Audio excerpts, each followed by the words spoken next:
नमस्कार, मी डॉक्टर सुप्रिया देवरे, स्त्रीरोग तज्ञ, श्री गुरुजी रुग्णालय. आज तुमचे शेवटच्या अध्ययन मालिकेत स्वागत करते. आत्तापर्यंत आपण रजोनिवृत्तीनंतर म्हणजेच मेनोपॉज दरम्यान आणि नंतर काय त्रास होतात, त्याची काय काळजी घ्यायची, त्याच्यावरती उपचार कोणते, हे सगळं बघितलं. आपल्या या आधुनिक विज्ञानाला आपण आपल्या प्राचीन विज्ञानाची जोड देऊया, म्हणजेच आयुष्य वेद आयुर्वेद, म्हणजे आयुष्याचे विज्ञान म्हणजे आयुर्वेद. तर चला जाणून घेऊया आयुर्वेदिकीय दृष्ट्या रजोनिवृत्ती.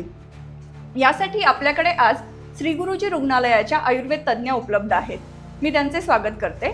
वैद्या डॉक्टर अश्विनी चाकूरकर, वैद्या सोनाली देशमुख, वैद्या गायत्री बेत्री. मी अश्विनी मॅडमना विचारू इच्छिते, मॅडम आयुर्वेदाच्या दृष्टिकोनातून मेनोपॉज म्हणजे काय? मेनोपॉज यासाठी आयुर्वेदामध्ये रजोनिवृत्ती असा शब्द आलेला आहे. रज याचा अर्थ रक्त. मासिक पाळीच्या दरम्यान जो रक्तस्राव होतो त्याला रजस्राव म्हटलं जातं. आणि मासिक पाळीचं हे जे चक्र जेव्हा थांबतं तर त्या अवस्थेला रजोनिवृत्ती असं म्हटलेलं आहे. हा मेनोपॉज जो आहे ना, तो स्त्रीच्या आयुष्यातील एक बदल आहे.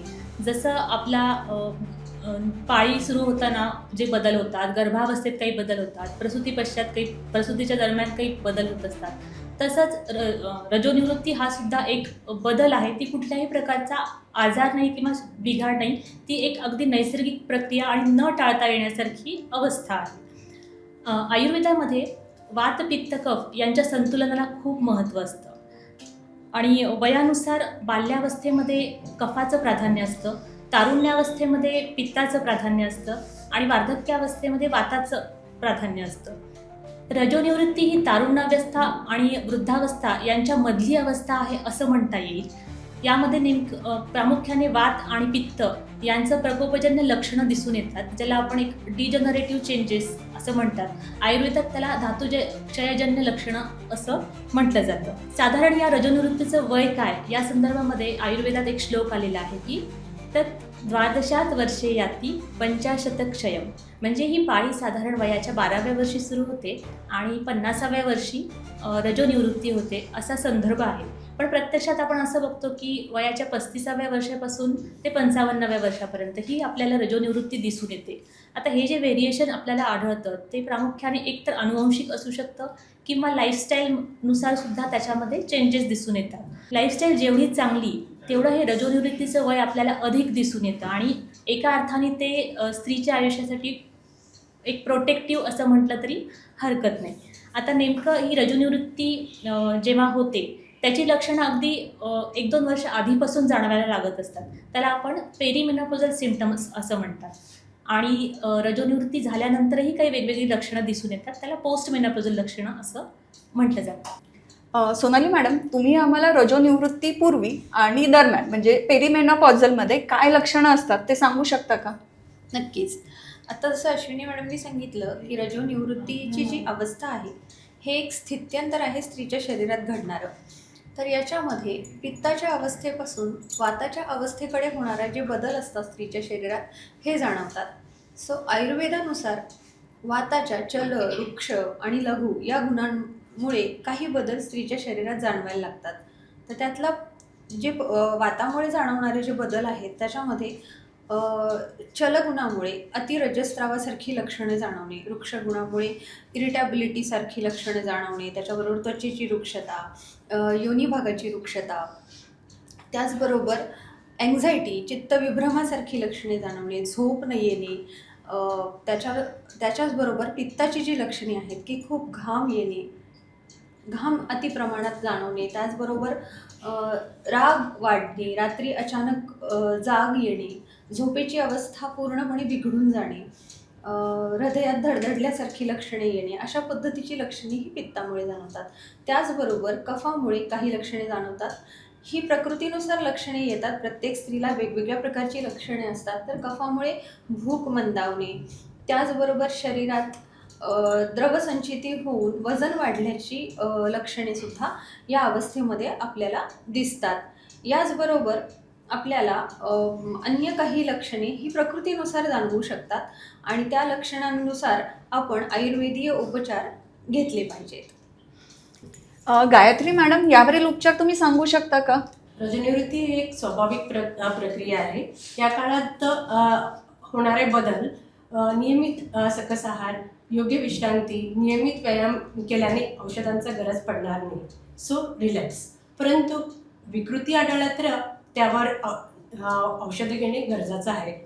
म्हणून आपल्याकडे येणारे पेशंटचे विकृतीनुसार प्रकृती, देश, काल कन्सिडर करून त्या 3 स्टेजमध्ये ट्रीटमेंट केलं जातं. एक सर्वदैहिक, मानसिक आणि स्थानिक उपचार. आणि हे जो स्टेज आहे त्याच्यात ट्रान्झिशन स्टेज आहे, म्हणजे स्त्री पित्ताकडून वाताकडे वळत आहे. म्हणून इथे झालेलं संतुलित करण्यासाठी स्त्री संतुलित पॅकेज आपण इथे केलेलं आहे.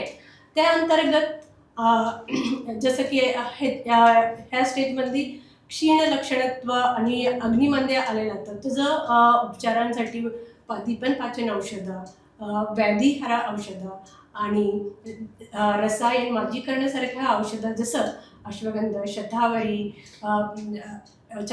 चंद्रप्रभा, गोक्षुरादी, महायोगरासारखे गुळ आपण इथे आयोजित करतो. आणि डिटॉक्सिक करण्यासाठी पंचकर्म म्हणजे की विरेचन, बस्ती, नस्य, रक्तमोक्षण, योनी धावनसारख्या पंचकर्मण केलं जातं. त्यासोबत योग्य जीवनशैलीचे मार्गदर्शन केलं पर्सनलाइज स्तरावर एक ट्रीटमेंट केलं जातं. म्हणून वयाचा जो काही हा ट्रान्झिशन स्टेज पार पाडायला मदत होते आणि स्त्रीत्व टिकून ठेवण्याला मदत मिळते. अश्विनी मॅडम, रजोनिवृत्तीनंतर काही त्रास होतात का? त्याची नेमकी लक्षणं काय असतात? या कालावधीमध्ये ना विशेषतः शरीरात डिजनरेटिव्ह चेंजेस, ज्याला आयुर्वेदात धातुक्षयजन्य लक्षणं म्हणतात, ती जाणवतात. विशेषतः वातप्रकोपामुळे अस्थिधातू सुशीरता, ज्याला आपण ऑस्टिओपोरोसिस म्हणतात, अशा पद्धतीने हाडांचा ठिसूळपणा जास्त प्रमाणात होण्यास सुरुवात झालेली असते किंवा तसं दिसून येतं. आणि त्या परिणामी हाडं म्हणजे फ्रॅक्चर होण्याची शक्यता जास्त असू शकते. शिवाय सांधेदुखी ही जास्त प्रमाणात जाणवू शकते. कंबरदुखी, गुडघेदुखी अशी लक्षणं आपल्याला स्त्रियांमध्ये आढळून येतात. त्यासोबत दुसरं एक लक्षण म्हणजे विशेषतः वजन वाढणं. या कालावधीमध्ये जे हॉर्मोनल बदल होतात त्याच्या परिणामी मसल मास कमी होतं, पचन मंदावतं आणि मेदाचं डिपॉझिशन होतं. हे विशेषतः ना पोटाच्या भागामध्ये जास्त प्रमाणात फॅट डिपॉझिशन झाल्यामुळे पोटाचा घेर वाढल्याचं लक्षण प्रकर्षाने जाणवलं जातं. त्याचबरोबर वेगवेगळे मानसिक लक्षणं पण या कालावधीमध्ये जाणवतात. त्यात प्रामुख्याने एक स्त्रीत्व गमावल्याची एक जी जाणीव असते त्याचा परिणामी एक उदासीनता म्हणा किंवा एक नैराश्य असं एक स्त्री खूप फील करत असते. याशिवाय केसांचे विकार म्हणा, केस गळती जास्त प्रमाणात जाणवते, त्वचा रुक्ष झालेली असते, एक त्वचेमध्ये सैलसरपणा आलेला असतो. ही सगळी लक्षणं या पोस्ट मेनोपॉझल अवस्थेमध्ये जाणवत असतात. या लक्षणांचे आजारात रूपांतर झाल्यानंतर काय उपचार असू शकतात गायत्री मॅडम? ह्या लक्षणं बेसिकली हे ना वाताचं रिलेटेड असतात. म्हणजे स्त्री आता वाताकडे झुकलेल्या असते म्हणून तिच्यामध्ये आलेला ड्रायनेस, जसं की त्वचाला म्हणजे वरचा अंगावर आलेला नुसतं ड्रायनेस आपल्याला दिसतं, अंतर्गत म्हणजे शरीरांतर्गत पण ड्रायनेस आलेला असतो. तो घालवण्यासाठी अभ्यंग, बस्ती, विरेचनसारखे पंचकर्म आणि ह्या काळात वार्धक्य म्हणून सांधेदुखी, व्हेरिकोज वेन, लठ्ठपणा आलेलं असतं. त्यावर पण आहे ना की अवस्थानुसार पंचकर्मामधीतलं आपण लेखन, बस्ती, अभ्यंग, स्नेह, स्वेदन हे सगळं आपण इथं करतो. आणि मानसिक बदल घडण्यासाठी योग्य औषध जसं जटमासी, ब्राह्मी, मेद्य रसायनसारखे रसायन. ओव्हरऑल इथं म्हणजे की आपल्याला वय स्थापन करण्यासाठी आहे म्हणून रसायन माझीकरणासारखे औषधं जसं की आमलकी रसायन, मेद्य रसायने आपण इथे पेशंटला देतो आणि वय स्थापन करतो. सोनाली मॅडम, हा आता उपचार झाला, पण हे होऊ नयेच यासाठी प्रतिबंधासाठी तुम्ही काय उपाययोजना सांगू शकता का? नक्कीच. आयुर्वेदामध्ये प्रतिबंधाला अनन्यसाधारण महत्त्व आहे. त्यामुळे रजोनिवृत्तीनंतर वाढणाऱ्या वातासाठी प्रतिबंधात्मक उपचार आपण नक्कीच अवलंबले पाहिजेत आणि ते घरच्या घरी करणं सहज शक्य आहे. यासाठी सर्वात प्रथम म्हणजे आपली दिनचर्या व्यवस्थित करणं.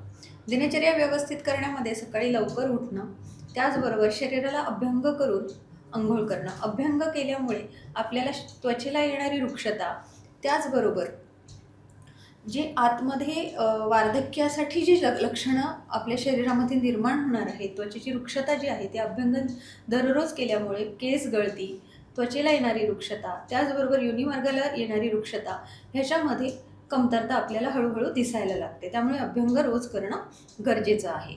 अभ्यंगासोबतच आपल्या आहारामध्ये आपण कच्च्या भाज्या यांचा समावेश, जसं की काकडी, गाजर, मुळा, ह्या ज्या सजीव द्रव्य आपण ज्याला म्हणतो, की जे प्राणिक आहे, ज्यांनी आपली प्राणशक्ती वाढणार आहे, अशा अन्नाचा समावेश, फळांचा समावेश, ह्या गोष्टींचा समावेश आपण आपल्या आहारात केला पाहिजे. रोजचा व्यायाम अत्यावश्यक आहे. याच्यासाठी कमीत कमी दिवसातला अर्धा तास आपण व्यायामासाठी जरूर काढला पाहिजे. रोज व्यायाम केल्यामुळे शरीराची लवचिकता आपण टिकवून ठेवू शकतो आणि पुढे येणारे सांध्यांचे विकार आपण टाळू शकतो. हे झालं आहार आणि विहारासोबतच. याचबरोबर पुरेशी शांत झोप ही अत्यावश्यक आहे. त्यामुळे 7 ते 8 तासाची निवांत झोप आपल्याला आवश्यक आहे. आणि हो, आणखी एक सांगणं अत्यंत गरजेचं आहे, आजच्या काळात येणारा अनिवार्य झालेला स्क्रीनचा वापर कमी करणं. सो ह्या गोष्टींची काळजी आपण प्रतिबंधात्मक उपचार म्हणून करू शकतो. स्त्रीसाठी आयुर्वेदामध्ये स्त्रीत्व टिकवून ठेवण्यासाठी शतावरी ही वनस्पती आलेली आहे. तर शतावरी कल्प ह्यासारख्या कल्पांचा वापर आपण रोजच्या आहारात दुधासोबत केला पाहिजे. पुढे येणारा स्मृतिभ्रंशासारखा जो आजार आहे तो टाळण्यासाठी आपण ब्राह्मी, वचा या औषधांचा दुधातून वापर आपण अवश्य केला पाहिजे. तर ह्या प्रतिबंधात्मक उपायांद्वारे आपण आपलं जे स्त्रीपण आहे, आपलं तरुणपण आहे, ते दीर्घकाळ टिकवून ठेवू शकतो. छान, अतिशय सुरेख माहिती दिलीत मॅडम. आपण सर्वजणी या सगळ्याचा वापर करून नक्की आयुर्वेददृष्ट्या आहार विहार आचार अवलंबन करून आपले आरोग्य नक्कीच नीट राखूया. आणि जेव्हा याचे उपचार लागतील तेव्हा श्री गुरुजी रुग्णालयामध्ये याची कॅशलेस सुविधा उपलब्ध आहे. धन्यवाद.